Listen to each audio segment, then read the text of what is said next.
time. Where we can't just divvy up the flow and expect everything to keep running. So the flow limited compensated systems will keep everything running regardless of any sort of loads that are on each section. And then CAN bus systems.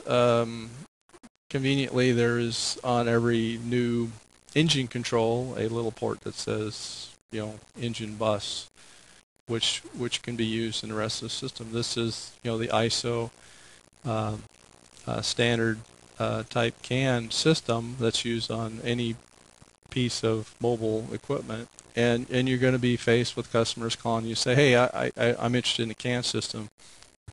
I need you to come over here and help me with it and integrate it with my hydraulic system. And then, of course, microprocessor programming. I think from what I can tell, there's quite a few organizations out there at the distributor level, I'll say, that can accommodate this pretty well. But there's still a lot of smaller companies who would prefer to slide back into more of a hydraulic remote control situation. So the questions are: is your company internally aligned with this opportunity? And I know some of you are and some of you are not, and you lean very heavily on the suppliers to help you out with this. And they're really kind of in the same boat to some degree, especially if it boils down to the manufacturing sector of that supplier. So, but this is an opportunity that everybody has to look at.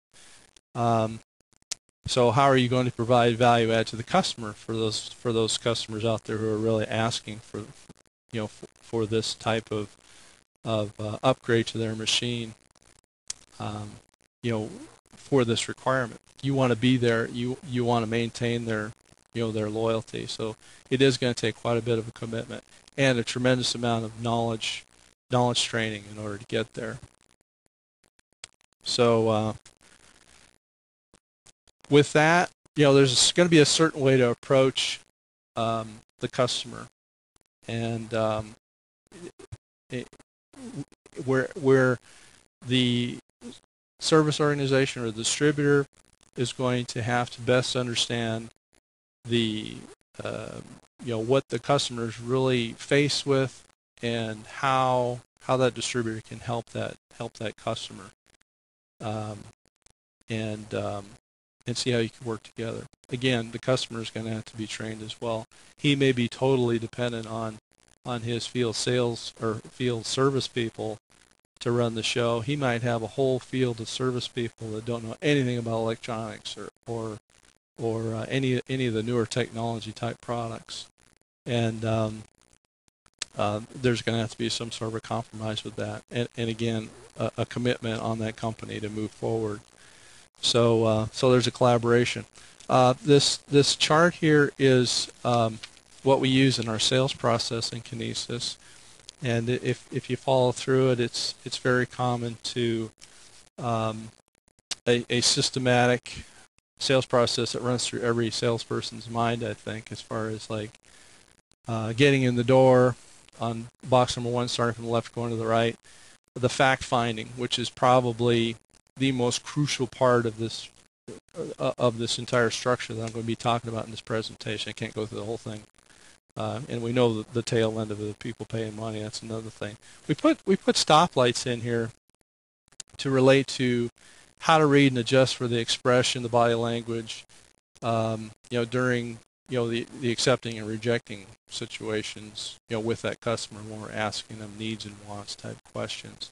And that's where the knowledge of the salesperson, say in the issue of the efficiency requirements for the tier programs, are really going to have to sharpen their blades very much in order to understand how to ask these questions without really kind of, well, I'm not saying don't gouge, but don't make them bleed so badly that they're going to shut down on you. And that's what the stoplights are for. That they're kind of indicators of, okay, when to ease up on that question, move into another question. So just the basic rules for fact finding that I found is, well, first of all, begin with this decision maker. I think that's probably maybe not always the case. You always try to go for the decision maker, and this might be a little bit of a side discussion, but that's kind of getting to the root when we do that. Otherwise, you're kind of wasting your time a little bit. Ask open-ended wants and needs questions, and that's related to what your customer understands or his wants and needs, and he may not know what they are, and you have the opportunity to help him understand what his wants and needs are. And at that point, you may need to better understand his technical level of understanding and merge that in with your technical level of understanding. The next one is listen to your customer. Obviously, you should be listening at least 80% of the time. That's hard for people to do because everybody loves to talk. Whenever you ask an open-ended question, it will automatically, it's systematic to the human mind to share with whoever asks the question what's going on, and just let them go. And in the meantime, just collect that information. And there is an art to asking those questions. And of course, the more knowledge you have in asking questions, on a specific note, in a technical discussion, the more he's going to run, the more formulating you have an opportunity with. So the next one is focus on remaining objective and refrain from evaluating or judging the customer's information. So in other words, if the customer might be going down a road that you feel is probably not to his advantage, there's a way to ease into that without shutting him down and say, well, that's not a very good way to do it. You need to do it this way. Those are very powerful negative words that typically don't work. So refrain from any sort of negative stuff. Keep it on track with the open-ended questions. Resist the urge to talk about solutions. You may have a voila in the back of your mind and maybe just want to lurch out with, hey, the answer to his whole issue, but let him continue. Just hold back. Just keep taking notes.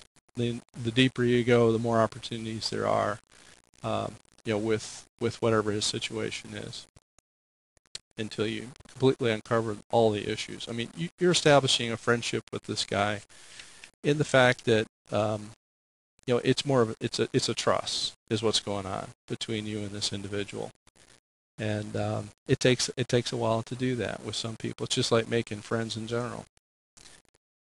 So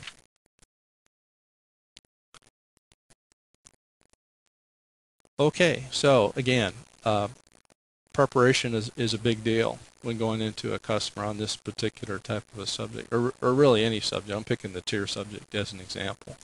You're the expert that the customer needs and trusts. Trust is the main key here that engages the loyalty, with that customer. So part of that listening could be, do you understand the customer's terminology? Some of my experiences involve words like, I dealt a lot with spool valves. So meterings, everybody has a different definition of what metering is and what proportional is, and we could run rampant with assumptions about what that means. What is good metering? What could you show me? Because you have an operator out in the back 40 running the machines for this customer, and he works for that organization, and that guy all day long has this. He knows what metering is all about, but you may think it's proportional versus just metering. And so there's this merging of terms that has to come into play. Next one is features and benefits. Features are cool, but you remember earlier I discussed that we all think more in a right brain mode than left brain mode. And that includes the decision makers. A lot of decision makers nowadays don't really understand the details of the features versus the benefits. Okay, the benefits is what we need to talk about. That's what's going to.